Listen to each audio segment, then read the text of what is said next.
예, 반갑습니다. 정산 선교사입니다. 정말 오랜만에 이 자리에서 인사드리는 것 같습니다. 영상을 보셨다시피 저는 중국에서 사역을 하다가 또 하나님의 또 다른 계획으로 현재 말레이시아에서 사역하고 있습니다. 파워포인트를 좀 올려주시겠습니까? 네. 저희 아내 원래 같이 오려고 했는데요. 금요일 날 다리를 삐끗하면서 골절이 됐어요. 그래가지고 어제 금요일 날 급하게 수술을 하고 지금 병원에 입원 중에 있습니다. 다음 기회에 시간 되면 또 인사드리겠습니다. 여러분들 한번 읽어보겠습니까? 네, 한번 따라할까요? 第一引导教会제1영도교회 이게 이제 중국어로 이렇게 발음합니다. 다시 한번 따라할게요. 第一引导教会 예, 제가 와서 130이 뭘까라고 보니까 130주년이더라고요. 정말 제1이네요. 그죠? 우리 교단에서 정말 제일 중요한 교회가 제1영도교회가 맞다고 생각됩니다. 어쨌든 오늘 말씀 가운데 하나님께서 저를 통해서 선교 현장에서 어떻게 일하셨는지 함께 나누려고 합니다. 설교는 여러분들 많이 듣잖아요. 그래서 오늘은 선교지 현장 이야기를 많이 하려고 합니다. 졸지 말고 잘 들어주시기를 바랍니다. 저는 이제 지금 제가 입고 있는 이 복장이 제가 사역하는 사라왁의 전통 특별히 이반족, 제일 중심이 되는 종족이 이반족인데요. 전통 복장입니다. 실제로 제가 저걸 입고 있었냐? 아닙니다. AI로 만들었습니다. AI로 좀 더 화려한 복장을, 이반족 복장을 만들어줘 하니까 이렇게 만들어줬더라고요. 그래서 하나 더 만들어봤습니다. 우리 강하고 목사님 오늘 안 계신데요. 제가 좀 무리하게 사진을 도용을 했는데요. 너무 멋있지 않습니까? 예. 참고로 이반족을 간단하게 좀 소개하려고 합니다. 저도 이제 사역을 했지만 이반족은요, 참고로 200~300년 전에 식인종들입니다. 예. 제가 사역하는 보르네오 섬의 식인종들이고요. 특별히 이반족의 별명이 있습니다. 헤드헌터라는 별명이 있습니다. 왜 이런 별명이 붙었냐면 살인을 일삼는 종족이에요. 그 사람을 죽이면 목을 잘라가지고 걸어놓습니다. 이 사람들이 이반족이었어요. 그래서 이반족이 굉장히 용맹하고 굉장히 두려운 그런 종족이었기 때문에 지금도 제가 사역하는 이 사라왁 주에서 대표 종족입니다. 그래서 다른 작은 원주민들은요, 이반족이 떴다 이러면 어떻게 됩니까? 도망가서 더 정글로 산으로 들어가고요. 그래서 이반족은 강이나 바다를 끼고 많이 좋은 환경에서 살고, 좀 약한 원주민들은 더 정글로, 더 산으로 들어가서 살고 있습니다. 제가 오늘 말씀을 로마서 1장 15절 이 말씀을 가지고 여러분에게 나눔을 하려고 하는데요. 우리 말씀을 다시 한번 같이 한번 읽어보겠습니다. 시작. 그러므로 나는 할 수 있는 대로 로마에 있는 너에게도 복음 전하기를 원하노라. 아멘. 저는 이 말씀이 바울의 고백이지만 우리의 고백이 되었으면 좋겠습니다. 복음을 위해서 살아가는 삶이 선교사만, 목사만 그렇게 살아가야 됩니까? 그렇지 않습니다. 예수님을 믿는 자라면 누구나 복음을 위해서 살아가야 합니다. 할 수 있는 대로. 부족하지만, 연약하지만 그럼에도 불구하고 복음을 위해서 살아가는 저와 여러분 되기를 소망합니다.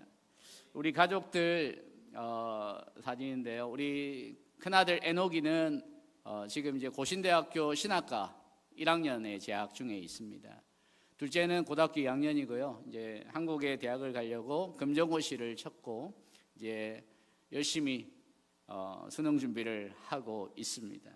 그래도 하나님께서 은혜로 우리 아이들이 어떻게 자랄까 항상 기도했던 내용들 중에 하나가 하나님 좀 돈 많이 못 벌어도 크게 남들 생각하는 뭐 성공 그런 거 못해도 하나님을 기쁘시게 하는 그런 자녀 되게 해주십시오.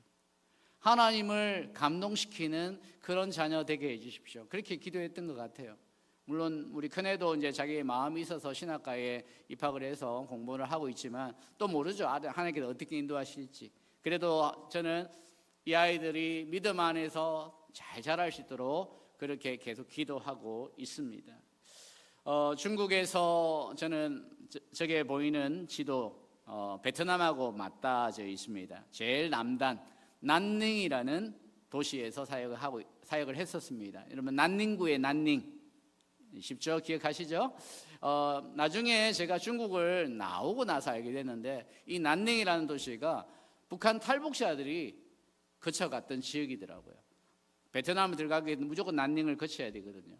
근데 저는 이제 그 당시 사역할 때는 그쪽하고는 네트워크가 없어가지고 뭐 알지 못했는데요. 어쨌든 중요한 위치의 지역이기도 했습니다. 근데 하나님의 또 다른 계획으로 이제 하나님께서는 저희를 말레이시아로 보내주셨습니다. 여러분들 보시면 주황색 표시로 된 데가 말레이시아입니다. 서말레이시아와 동말레이시아로 나뉘어지는데요. 저는 사역하는 곳이 동말레이시아입니다. 여러분들 동말레이시아는요, 이렇게 되게 큰 섬입니다. 세계에서 세 번째로 큰 섬 보르네오 섬에 위치해 있습니다. 여러분들 이전에 보르네오 가고 혹시 기억하십니까? 예, 네 하시는 분들은 나이가 많으신 분들입니다. 모르는 친구들은 젊은 분들이에요.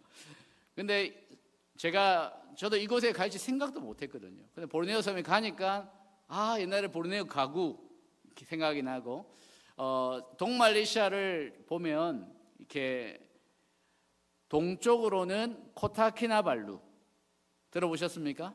예, 여행지이기도 하죠. 저는 이제 서쪽 끝에 쿠칭이라는 도시에서 사역을 하고 있습니다. 좀 더 확대해 보면 밑으로는 인도네시아 땅이고요. 위에가 말레이시아 사이에 브루나이라는 나라가 하나 더 있습니다. 제가 사역하는 이 보르네오 섬은요, 아직도 자연 그대로의 모습을 간직하고 있습니다. 저도 솔직히 많은 지역을 다녀보지 못했는데요. 근데 제가 몇 군데 가봤는데 정말 화려합니다.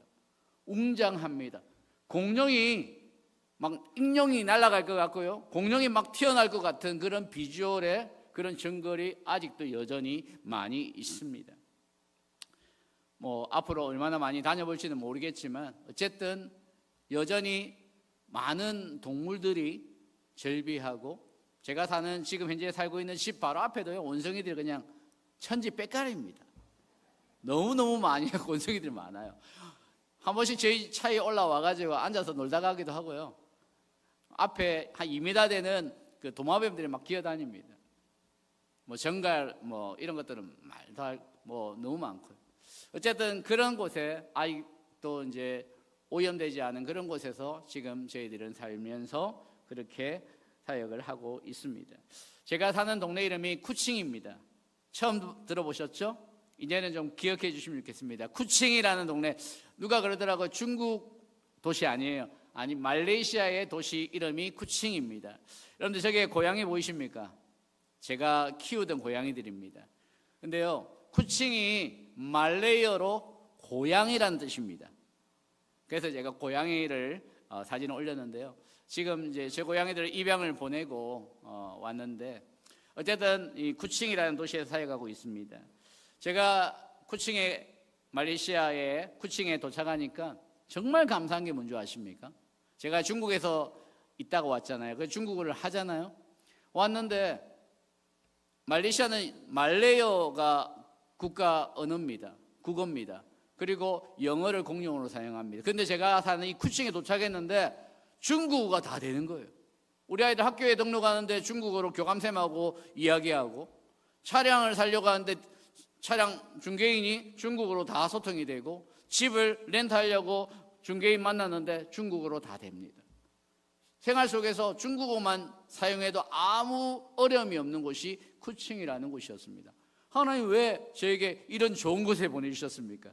특별한 고생도 하지 않고 그냥 바로 문화 적응도 해버리고 바로 언어로 사용할 수 있으니까 너무너무 감사했습니다. 근데 제가 여기 왔는데 이 중국계 화인들이 엄청나게 많이 사는 거예요. 여러분들 혹시 화교란 말 들어보셨습니까? 화인이란 말 들어보셨습니까? 아마 화인이라고 얘기하면 잘 모르더라고요. 화교와 화인은 엄연히 다릅니다. 화교는 뭐냐면 중국 국적을 가지고 외국에서 사는 사람들, 상권을 이루고 사는 사람들을 화교라고 합니다. 근데 화인은 그 나라 국적을 가지고 그 나라의 문화와 생활을 가지고 사는 사람들을 화인이라고 합니다. 그렇기 때문에 말레이시아에 사는 사람들을 화교라고 부르지 않고 화인이라고 부릅니다. 이제 좀 이해되시죠? 그래서 동남아시아에 있는 중국계, 그 나라 국적을 취득한 사람들을 화인이라고 그렇게 생각하시면 될 것 같습니다. 제가 이제 말레이시아에 쿠칭에 도착했을 때에 누가 소개해줘가지고 한 교회에 방문하게 됩니다. 이 교회예요. TJAC, 다부안자야 앵글리칸 처치입니다. 이 교회에 방문했는데 예배를 드렸는데 너무너무 낯선 거예요. 왜 낯서냐? 아까 얘기했던 앵글리칸 처치, 한국말로 하면 성공의 교회입니다. 여러분들 성공의 교회 잘 모르시잖아요. 우리는 장로교에서만 커왔기 때문에 성공의 교회를 잘 모를 겁니다. 한국에 예수원이라고 강원도에 대천덕 신부님이 있었던 그 교회가 성공회입니다. 근데요, 제가 이 교회에서 예배를 드리는데 너무 낯설어. 왜? 천주교 예배 같은 느낌이 듭니다. 물론 저도 천주교에 안 가봤는데 뭐 TV로 보는 느낌. 예배 때 십자가를 막 긋고요, 촛불을 켜놓고요, 막 종을 막 흔들고요, 매 주일마다 성찬식을 거행합니다. 굉장히 엄숙합니다. 그래서 저하고 예배를 드리고 아내랑 나오면서 와, 너무 낯설다. 장로교회에서만 커왔던 저에게는 굉장히 충격이었습니다. 근데요, 한 달도 되지 않아서 이 교회 장로님이 저를 좀 보자고 합니다. 커피숍에 앉아서 이야기를 하는데 저한테 이렇게 얘기를 합니다. 듣자니 한국 선교사님이라고 들었습니다. 중국에서도 사역을 했다고 들었습니다. 우리 교회 중국어 예배에 사역을 해줄 수 있겠습니까? 저한테 사역 제안을 하는 거예요. 근데 제가 이미 이 교회를 가봤잖아요. 갔는데 어때요? 너무 낯설잖아요. 저하고는 안 맞아요. 그래가지고 제가 뭐라고 대답했냐면, 지금 제가 온 지 한 달밖에 안 돼가지고 좀 시간이 좀 필요하니까 기도해 보겠습니다. 그랬더니 기도하고 나중에 와서 우리 교회에서 설교도 해주시고 우리 교회 찬양단도 좀 훈련도 좀 시켜주시고 해달라고 만사에게 할 게 많다는 거예요. 기도해 보겠습니다. 그래서 이제 제가 반년의 시간을 달라고 기도했는데 그 사이에 제가 울산에 제 파송교회가 있습니다.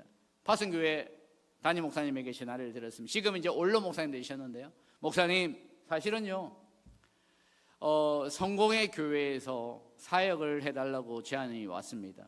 근데 제가 그 교회를 가보니까 너무너무 낯설어서 천주교인 줄 알았습니다.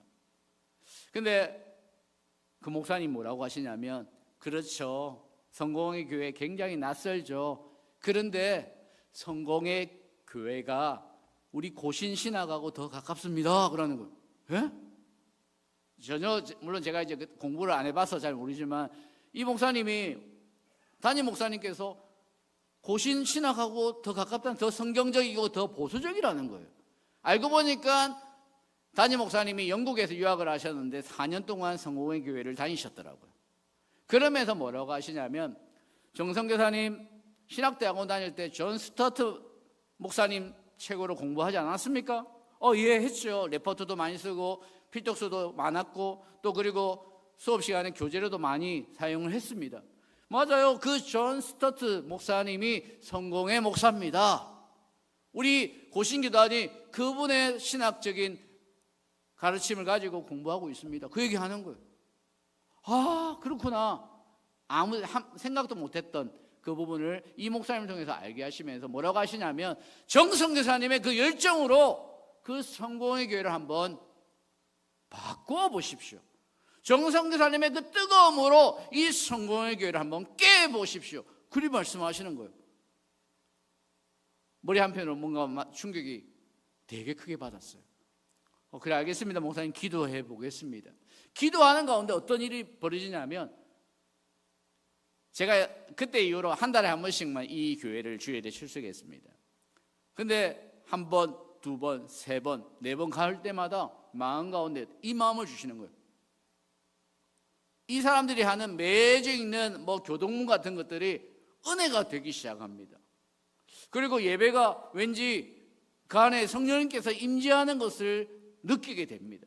그러면서 어떤 마음을 주시냐면 사역을 해봐야 되겠다 이 마음을 주시는 거예요. 저희 아내에게도 물어봤는데 저희 아내도 마음이 열린 거예요. 그래서 이제 제가 이 교회에서 사역을 시작하게 되었습니다. 근데요, 제가 이 교회 사역을 하고 시작하는데 한 2주 정도 지났을 때에 이 교회 소그룹에서 저를 갑자기 초청을 합니다. 금요일 저녁에 소그룹 모임이 있어요. 그 구역 모임을 가니까 식사를 하고 이제 차를 마시는데 제 옆에 이 할아버지가 딱 앉아 계셨어요. 올해 80 정도 됩니다. 그때는 이제 한 72세 정도 됐겠죠. 제가 보니까 머리가 희끗희끗하신 할아버지가 계셔서 여쭈었습니다. 형제님, 보니까 나이가 많으신데, 제가 자주 하는 질문 중에 이런 질문이 있거든요. 뭐였냐면, 나이가 이제 많으신데 혹시 그런 일은 없겠지만 오늘 죽으면 천국에 가실 수 있으세요? 제가 이 질문을 딱 던졌습니다. 제가 여러분에게도 먼저 한번 질문 던져보겠습니다. 여러분들, 오늘 죽으면 천국에 가실 수 있으십니까? 반은 대답을 안 하시네요. 자, 다시 한번 더 질문 한번 던져볼게요. 오늘 그런 일 없습니다. 그렇지만 혹시라도 오늘 만약에 여러분 죽는다면 천국에 가실 수 있으십니까? 아직까지 열 몇 분이 대답을 안 하십니다. 학생들은 입을 안 열어요. 청년들인지 모르겠지만. 근데요, 제가 이 할아버지에게 물었어요. 오늘 죽으면 천국 갈 수 있습니까? 하니까 슬쩍 쳐다봐요. 왜냐면 제가 한국 사람인 걸 알고 있거든. 그러더만 하시는 말씀이 뭐라고 하냐면 아니 이래요. 초신자구나 하고 물었습니다. 이거 교회 다니신 지 얼마나 되셨어요? 하니까 50년이 넘었대. 50년이 넘었는데 천국에 못 가. 그래서 제가 물었습니다. 아니 그러면 예수님 믿으세요? 하니까 아멘 그래요. 아니 아멘? 다시 물었습니다. 아니 그런데 왜 천국에 못 가요? 하니까 죄를 많이 지었대요. 자, 여러분에게도 똑같은 질문을 던졌을 때에 대답을 못하신 분들은 이 죄라는 문제 때문에 아마 아멘 못했을 겁니다. 근데 아멘 하신 분들은 이미 정답을 다 알고 계십니다. 그죠? 근데요, 제가 이 할아버지에게 물었습니다. 저도 죄 많이 지었습니다. 그렇지만 저는 천국 갈 수 있어요. 왜? 예수님을 믿으니까. 우리가 아는 성경에 요한복음 3장 16절에 뭐라고 말씀합니까? 하나님이 세상을 이처럼 사랑하사 독생자를 주셨으니 이는 저를 믿는 자마다 멸망치 않고 어떻게 된다? 영생을 얻게 하려 하심이라. 예수님을 믿으면 멸망하지 않고 영생을 얻는 거예요. 제가 이 할아버지에게 설명을 했어요. 성경구자 3-4개를 인용해서 왜 예수님을 믿어야만이 구원 얻는지를, 십자가에 왜 예수님이 달려 죽었는지를 설명하면서 단 하나의 조건이 있는데 예수님을 믿는 겁니다. 다른 거 아니에요. 예수님을 믿으면 되는 거예요. 비록 우리가 죄를 짓고 우리가 죄인일지라 할지라도 예수님을 믿는 그 믿음으로 우리는 구원을 얻는 겁니다. 다른 조건이 아닙니다. 에베소서 2장 8절에 뭐라고 말합니까? 너희가 그 은혜로 인하여 믿음으로 말미암아 구원을 얻었나니 이것이 너희에게서 난 것이 아니요 하나님 아버지의 뭐라고? 선물이라. 행위에서 난 것이 아니니 이는 누구든지 뭐라고요? 자랑하지 못하게 하려 합니다. 여러분들 잘 생각해 보십시오. 이 믿음이라는 것은요, 하나님의 선물입니다. 우리가 다 죄인입니다. 옆에 한번 얼굴 한번 보십시오. 다 죄인들입니다. 그죠? 부끄럽죠? 우리는 부끄러워야 됩니다. 근데 죄인이지만 당당히 고개를 들 수 있는 것은 누구 때문입니까? 예수님 때문입니다. 행위로 구원받는 거 아닙니다. 나의 노력으로 구원받는 것이 아니라 100% 하나님의 은혜로 구원받는 겁니다. 예수님을 믿기만 하면 구원받는 겁니다. 그 이야기를 제가 이 할아버지에게 말씀을 드리니까 끄떡 하시더라고요. 비록 우리는 죄를 지었어 죽을 때까지 영원히 이 죄의 문제를 해결할 수 없지만 예수님을 믿기 때문에 우리는 구원받을 수 있는 겁니다. 절대로 우리가 이것을 때문에 자랑할 수 없는 겁니다. 얘기했더니 할아버지가 끄덕끄덕 하시더라고요. 다시 물었습니다. 오늘 만약에 죽으신다면 천국에 가실 수 있겠습니까? 아멘 그래요. 아멘 그래요. 아니 죄 많으시다면서요 하니까 시웃더라고요. 이제 답을 아는 거죠. 여러분들 주위의 가족들에게 동일한 질문을 한번 던져보십시오. 뭐라고 대답하는지. 아니 못 갈 것 같아. 많은 사람들이 어떤 생각 가지고 있냐면 내 죄의 문제를 해결하지 못하면 나는 구원받지 못한다고 많은 사람들은 생각합니다. 근데 여러분이 어떻게 그 죄의 문제를 여러분이 어떻게 해결합니까? 우리 인간은 죽을 때까지 이 죄의 문제를 해결할 수가 없습니다. 오직 예수님 외에는 다른 방법이 없습니다. 아멘? 그렇기 때문에 우리 예수님을 끝까지 믿고 의지합니다. 그리고요 여러분들 나는 이제 구원받았어 이제 마음대로 살아도 되겠네 그게 아니죠. 이제 구원받았기 때문에 더 믿음 안에서 살려고 노력해야 됩니다. 죄를 지으면 다시 회개하고 일어서야 됩니다. 그게 바로 믿음의 사람들의 진정한 모습입니다. 제가 이게 가서 도착해서 이제 찬양팀을 사역을 시작하면서 찬양팀을 맡았습니다. 토요일 날 주일 예배를 준비한다고 저한테 지도를 해달랍니다. 한 열 몇 명 정도, 12~13명에서 15명 정도 됩니다. 토요일 날 연습을 하는데 연습을 하는 거 보니까 답답해요. 음악적인 실력도 너무너무 부족하고 찬양 노래도 잘 안 되고 음이 뭔가 좀 이상하게 떨어져요. 음도 정확하게 안 맞지 악기도 너무 부족하지. 그래서 찬양팀 평균 연령이 그 당시 65세였습니다. 지금 70이 넘습니다. 근데 제가 물었습니다. 피아노 치는 자매가 지금 75대거든요. 그분에게 내가 물었습니다. 40년 전에 리듬 스타일의 반주를 하고 있습니다. 드럼도 처음 만났을 때 60이었어요. 지금 60대 중반이 넘었죠. 그래도 열심히 하나님을 찬양하려고 노력하는 모습이 너무너무 예뻤습니다. 그리고 어쨌든 주일 예배를 연습을 하고 나서 이제 제가 이제 다 앉으라고 한 다음에 기타를 들고 같이 기도회를 했습니다. 기도회를 하는데 자 우리 내일 예배를 위해서 성령 충만할 수 있도록 같이 한번 합심으로 기도하겠습니다 했는데 어떻게 한 줄 아십니까? 저 혼자 열심히 통성으로 기도하고 있는 거예요. 전부 다 어떻게 하냐고 제 기도 소리만 듣고 있는 거예요. 그래서 제가 마치고 나서 한 10분 정도 기도회를 하고 마치고 나서 우리 리더에게 물었습니다. 아니 자매님 성공의 교회는 통성기도 안 합니까? 그러니까 안 한대. 하면 안 되냐니까 잘 모르겠대. 지금까지 한 번도 안 해봤대. 원래 그래요? 전통이래. 그 전통이라서 안 했다는 거예요. 아 그래요? 자기는 잘 모르겠대 해도 되는지. 그래서 제가 주일날 교회 담임 목사님에게 물었습니다. 목사님 제가 찬양팀 기도회를 인도하는데 아무도 소리를 안 냅니다. 혹시 성공의 교회 소리내서 기도하면 큰일 납니까? 했더니 뭐라고 하냐면 됩니다 이러는 거예요. 근데 왜 안 합니까? 전통이래. 그래갖고 와 전통 진짜 무섭네. 그래서 제가 물어서 된다고 하길래 그러면 제가 훈련시켜도 되겠습니까? 훈련시켜 달래 제보고. 그 다음 주부터 이제 찬양팀 기도회를 하는데 제가 물었습니다. 입을 여십시오. 지금부터 통성기도를 할 건데 여러분의 고백으로 기도할 겁니다. 입을 여시는데 크게 기도 안 하셔도 된다. 작게라도 아버지 하나님 나를 붙들어 주시고 성령 충만케 해주십시오. 이렇게 스스로 고백하십시오. 그렇게 말씀을 하고 훈련시켰는데 몇 명만 입을 짝짝짝 하더라고. 소리 전혀 안 나요. 저 혼자만 열심히. 제가 4년 정도를 훈련시켰는데 지금은 잘합니다.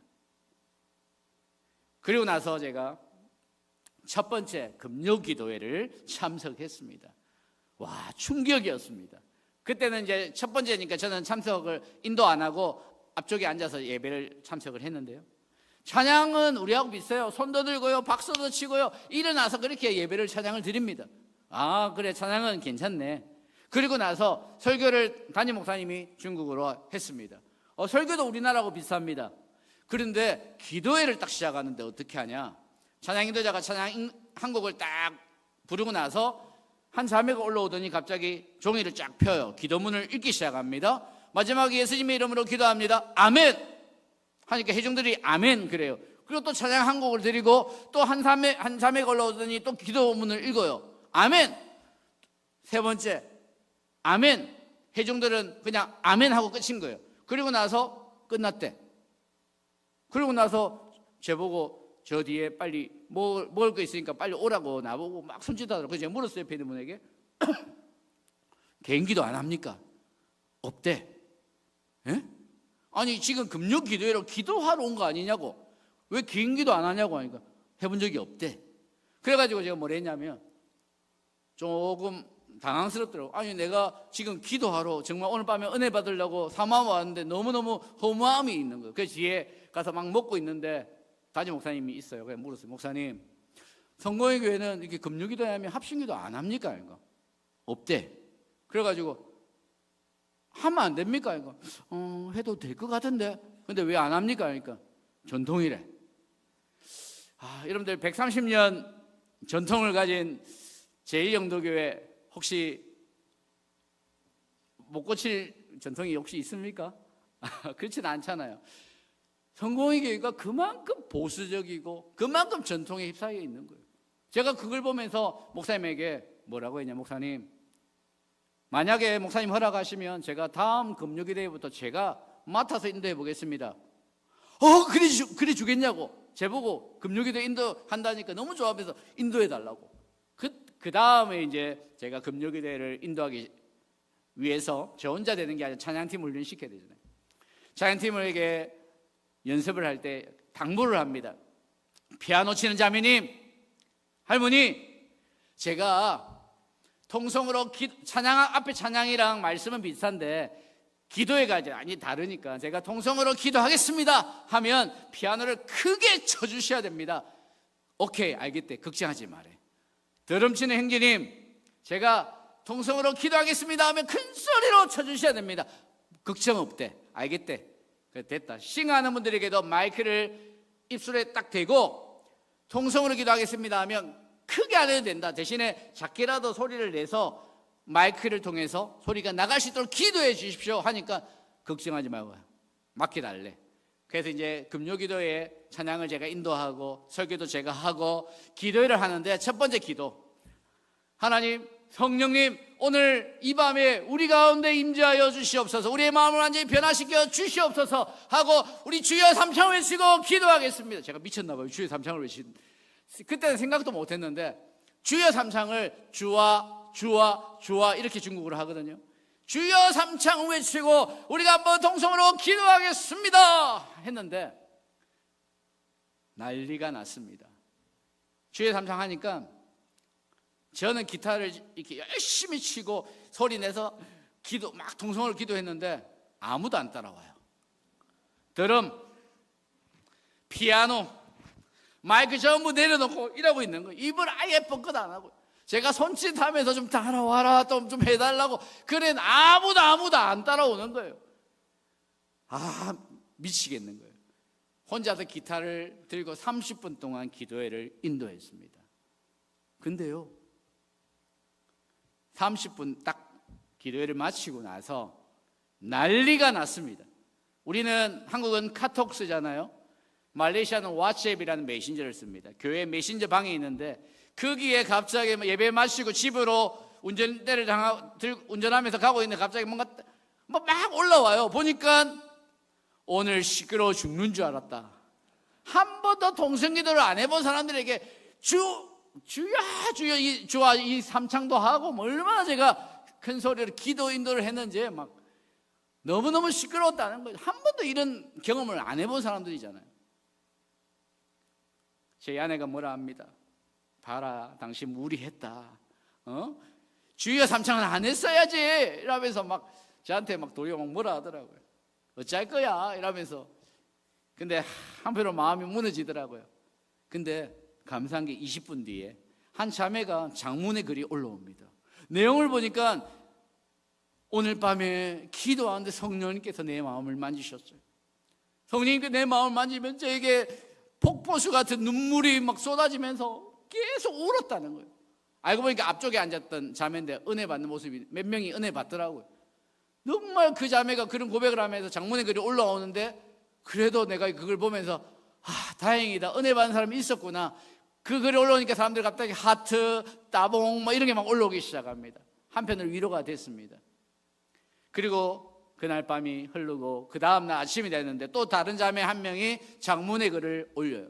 알고 보니까 이 자매는요 50기운이 굉장히 심해서 잠을 최근 몇 개월 동안 잠을 제대로 자지 못했던 자매였습니다. 근데 제가 그날 밤에 뭐라고 했냐면, 여러분들 아픈 부위가 있습니까? 오른손을 드십시오. 그리고 그 아픈 부위에 손을 얹으세요. 우리가 예수님의 이름으로 치유기도 하십시다, 기도하십시다 하고 기도했던 시간이 있었습니다. 이 자매가 아침에 뭐라고 고백했냐면, 그날 밤에 완전히 꿀잠 잤다는, 한 번도 깨지 않고 통증 한 번 없이 잠을 잤다고 고백이 올라왔습니다. 하나님께서 내 기도를 들으시고 응답하셨습니다. 그렇게 고백이 올라왔습니다. 그리고 나서 나름대로 위로를 받았습니다. 그래, 하나님께서는 물론 은혜 받지 못하는 사람도 있는 반면에 은혜 받는 사람들을 또 주셨구나, 준비된 사람들을 예배해 두셨구나, 그 마음을 하나님 가지게 하셨습니다. 근데 그 다음 우리 찬양팀 멤버 리더를 통해서 들려오는 이야기는, 주여 3창만 하지 말자, 한 번만 하자, 이렇게. 그래도 그 뒤로는 한 번 정도 하고 있습니다. 근데요 지금은요, 금요기도에 한 지가 한 4, 5년 됐잖아요. 소리가 장난이 아니게 큽니다. 저보다 소리가 더 커요. 지금은 하나님께서 이 교회를 그렇게 저를 통해서 변화시키고 성령이 충만한 교회로 만들어 가고 계십니다. 제가 코로나 이후에 보니까 중고 청년들이 방치되어 있습니다. 모임도 없고요. 제가 이들을 지도하기 시작했습니다. 제자훈련을 매년 시키면서 이 아이들이 자라고 주일날 예배도 맨날 빠지고 아니면 예배 때 맨날 지각하던 중고 청년들이 제자훈련하고 나서 변화되기 시작하고, 지금은 교회에 정말 많은 일들을 감당하고 있습니다. 작년부터 제가 찬양팀을 만들어서 평균 70이 넘는 찬양팀에서 지금은 연령대를 반으로 확 줄였습니다. 이 친구들 지금도 자기들 주일마다 연습을 하면서 한 달에 한 번씩 주일 오전 예배에 예배를 섬기고 있습니다. 하나님께서 이들을 통해서 이 교회가 많이 성장하고 영적으로 더욱더 성령으로 충만한 교회로 그렇게 만들어가고 있습니다. 누구의 손일까요? 되게 예쁘죠? 저의 손입니다. 저는요 한국에 있을 때 지휘를 한 번도 해본 적이 없어요. 저는 찬양 인도는 좀 오래 했기 때문에 이제 찬양 사역 쪽은 아니지만 지휘는 또 다른 분야잖아요. 재작년에 8월에 교회 담임 목사님이 저에게 잠깐 보자는 거예요. 무슨 일입니까 하니까, 올해 성탄절에 성탄 칸타타를 준비해 주시면 안 되겠습니까 하는 거예요. 그래서 제가 조금 충격받았습니다. 왜냐하면 이 화인 성도들이 악보를 못 봅니다. 참고로 4부 악보, 우리가 5선 악보가 아니라 숫자로 1, 2, 3, 4, 5, 6, 7 도레미파솔라시, 이게 끝인 악보를 볼 줄 알아요. 그것도 못 보는 사람들도 많고. 그런데 칸타타를 열어달라니까 굉장히 충격이었습니다.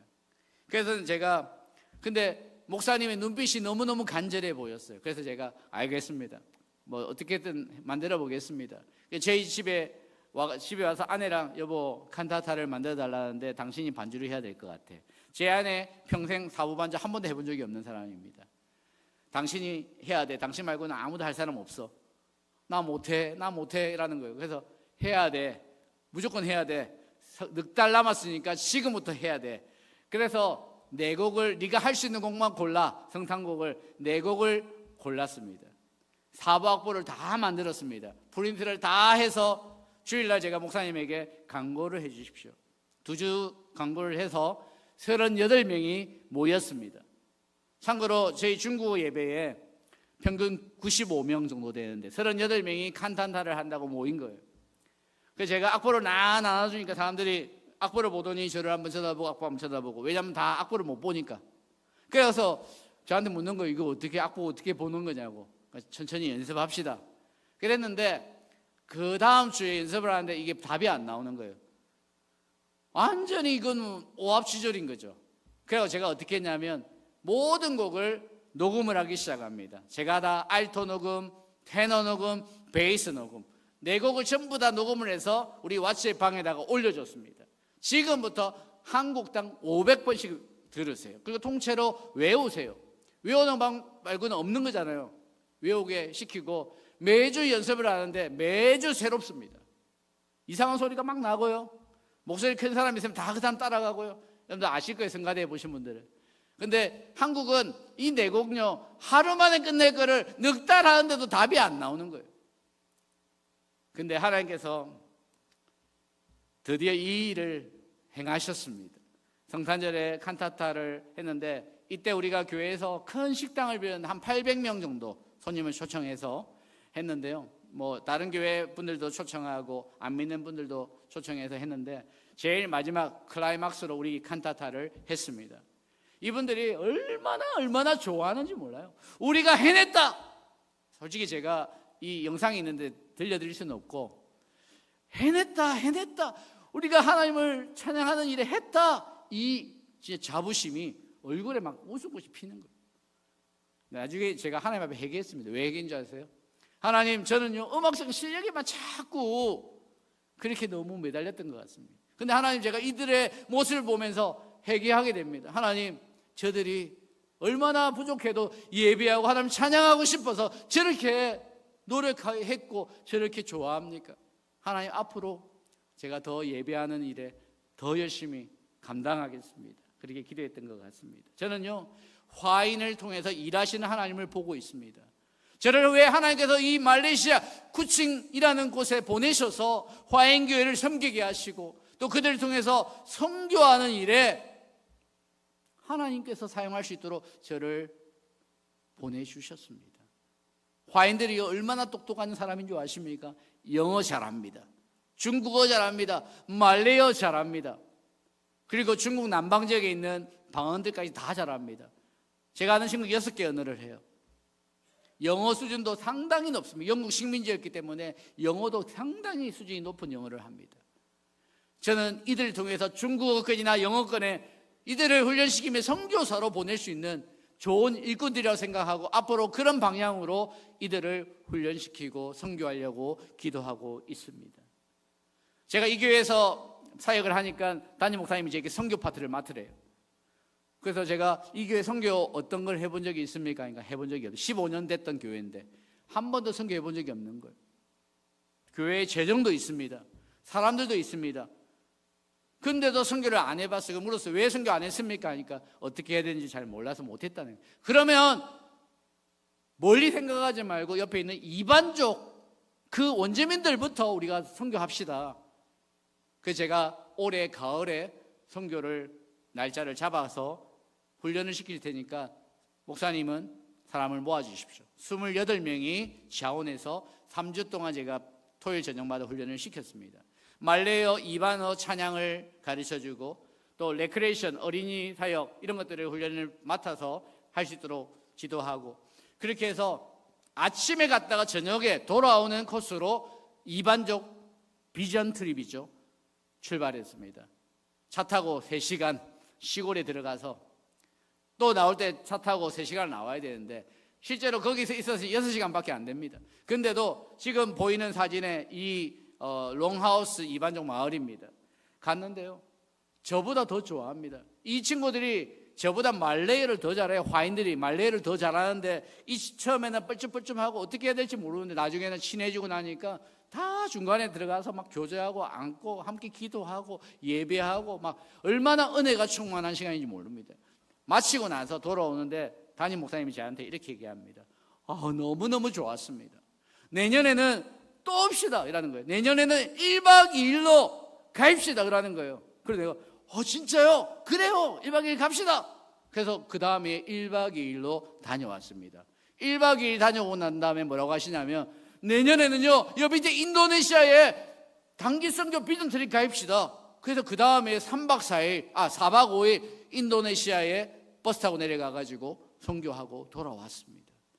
하나님께서는 선교를 아예 안 하던 교회를 저를 통해서 선교에 눈을 뜨게 하시고 그래서 이 교회가 조금씩 선교의 지형을 넓혀가고 있음을 보게 됩니다. 그리고 재작년에 제가 우리 교회 16명 모시고 데리고 한국에 비전 트립을 다녀갔습니다. 서울 경기 지역만 시간이 없어서 밑으로 못 왔거든요. 이 친구들이, 이분들이 얼마나 좋아하는지 몰라요. 한국 교회, 큰 교회도 방문하고 작은 교회도 방문하면서 선교를 어떻게 하고 있는지, 한국의 선교 역사가 어떻게 이어졌는지를 눈으로 보면서 저한테 이렇게 얘기합니다. 우리도 선교해야 되겠습니다. 선교하는 교회가 부흥하고 선교하는 교회가 하나님께서 사용하시는 것을 봅니다. 선교하는 나라를 하나님 사용하시는 것을 보게 됩니다. 이분들이 저한테 하는 고백입니다. 저는 이들을 통해서 앞으로 하나님 나라 선교 확장에 크게 쓰임 받으리라 생각합니다. 저는요, 이번에 이제 9월 1일 날 말레이시아로 복귀합니다. 복귀하면 이제 화인교회 개척을 준비하고 있습니다. 지금 섬기는 교회 이제 담임 목사님의 제안을 하셔서 제보고 이제 중국어 예배를 하나를 개척을 제안을 하셔서, 안 그래도 기도하는 중에 하나님 주신 응답이었어요. 구체적인 디테일한 부분들은 아직까지 이제 들어가 봐야 알겠지만, 어쨌든 하나님께서 이 부분을 통해서 또 사도행전 29장 새로운 성령 행전을 쓰는 그런 사역이 되기를 기도해 주시기를 부탁드립니다. 주보에도 올려져 있던데요, 기도 내용들이. 제가 이제 올해 4월 20일에 중국의 쿤밍에 이제 들어가려고 8년 만에 가려고 입국을 시도했는데요. 입국이 거부됐습니다. 공항에서 여권을 제시하니까 이제 지문을 10개 지문을 찍으라고 하더라고요. 딱 찍고 나니까 모니터에 뭐가 떴나 봐요. 그 직원이 저를 한번 보고 여권 한번 보더니 하시더니 높은 사람을 부르라요. 높은 사람이 와서 몇 번 얘기하더니 저를 따라오랍니다. 작은 공간에 데려가서 앉아 있으래요. 조사를 해야 된다고. 그 여권을 들고 가서 막 조사하더니 한 20분 30분 정도를 조사하더니 왔어요. 와가지고 여권을 주면서 나가랍니다. 그래서 제가 물었습니다. 이유를 좀 알 수 있을까요? 하니까 이유는 묻지 마래. 그냥 무조건 나가래. 그냥 이유도 묻지 말고 그대로 타고 갔던 비행기를 타고 그대로 돌아왔습니다. 5시간 돌아오는 그 비행기 안에서 참 많이 울었던 것 같습니다. 하나님의 계획이 어디 있습니까? 저는 제가 첫사랑 중국, 첫사랑 광서성, 첫사랑 그 광서성의 쭈앙족이라는 소수민족, 하나님 제가 그들을 향해서 기도하고 눈물로 기도하고 했던 시간들이 너무너무 귀한데, 저는 다시 그들에게 가서 그들과 네트워크해서 앞으로 말레이시아 화인 친구들과 함께 사역의 네트워크를 가지려고 생각했거든요. 그런데 하나님께서는 막으셨습니다. 그러면서 어떤 마음을 주시냐면, 인천공항에 도착할 쯤 되니까 하나님 마음을 정리를 하게 하시더라고요. 완전히 뜬 눈으로 새벽에 5시에 인천공항에 도착했는데 어떤 마음을 주시냐면, 말레이시아에 더 집중해라. 이제는 중국은 내가 알아서 할게. 너는 중국 신경 쓰지 말고 말레이시아에 더 복음을 위해서, 그 화인들에게 더 큰 복음의 확장을 위해서 네가 일해라. 그 마음을 주셨습니다. 그러면서 지금은 이제 마음을 정리하고 앞으로 더 열심히 말레이시아 사역에 더 열심히 전진하려고 생각하고 있습니다. 현재 저에게 비자 문제가 조금 닥쳤습니다. 특별히 비자를 받기 위해서는요, 말레이시아 현지 은행에 예치금을 넣어야 됩니다. 그래야지 10년짜리 비자를 받을 수가 있습니다. 최근에 이제 제가 안식년 한국에 들어오기 전에 비자가 없어서 1년 정도 비자 여행을 다녔습니다. 싱가포르, 인도네시아, 한국 계속 왔다 갔다 하는 경비도 시간도 너무 많이 소요가 됩니다. 다른 방법이 이 비자 외에는 다른 방법이 없습니다. 사업자 비자도 있는데 그건 3억 이상 돈이 들어가야 될 돈이기 때문에 제일 저렴하고 제일 좋은 방법이 이 비자밖에 없습니다. 그래도 한국에서 제가 한 8개월 정도 있으면서 감사하게도 한 거의 1억 좀 넘게 모금을 했습니다. 주위에 있는 분들이 빌려주시기도 하고 헌금해 주시기도 했습니다. 현재 남은 금액이 한 5천만 원 정도 되는데요. 여러분들 함께 기도해 주시면 좋겠습니다. 하나님께서 저를 통해서 이 말레이시아 화인 사역에 더 열심히 집중할 수 있도록 비자 문제가 속히 해결될 수 있도록 기도해 주시고, 특별히 또 환율이 지금 너무너무 올랐습니다. 실제로 옛날에는 1억 5천 정도면 되는 돈인데 지금은 1억 9천만 원 정도까지 환율이 올랐습니다. 그래서 환율이 좀 떨어질 때까지는 비자도 신청하지 못하는 상황인데요. 어쨌든 여러분들 함께 기도해 주셨으면 좋겠습니다. 바울이 이렇게 고백합니다. 나는 할 수 있는 대로 로마에 있는 너에게 복음 전하기를 원하노라. 저는 이 고백이 저와 여러분의 고백이 되기를 소망합니다. 우리도 부족합니다. 여전히 나약합니다. 그럼에도 불구하고 복음을 위해서 함께 달려갔으면 좋겠습니다. 로마서 1장 14절의 말씀을 같이 한번 읽어볼까요? 시작. 헬라인이나 야만인이나 시에 있는 자나 어리석은 자에게 다 내가 비친 자라. 바울이 고백했던 이 고백이 우리의 고백이 되기를 소망하고요. 1장 16절에 같이 읽습니다. 내가 복음을 부끄러워하지 아니하노니 이 복음은 모든 믿는 자에게 구원을 주시는 하나님의 능력이 됨이라. 여러분들 이 복음의 능력 얼마나 값입니까? 부끄러워하지 않아야 됩니다. 자랑해야 됩니다. 왜냐하면 자랑할 때 그 능력이 우리의 삶에서 드러납니다. 이제 말씀을 정리하면서 하나님, 나도 주와 복음 위해서 살아가기 원합니다. 더 열심히 다시 한번 더 복음 위해서 살겠습니다. 하나님, 내가 부족하지만 내가 할 수 있는 대로 그것을 위해서 더 열심히 전진해가는 저의 삶이 되기를 원합니다.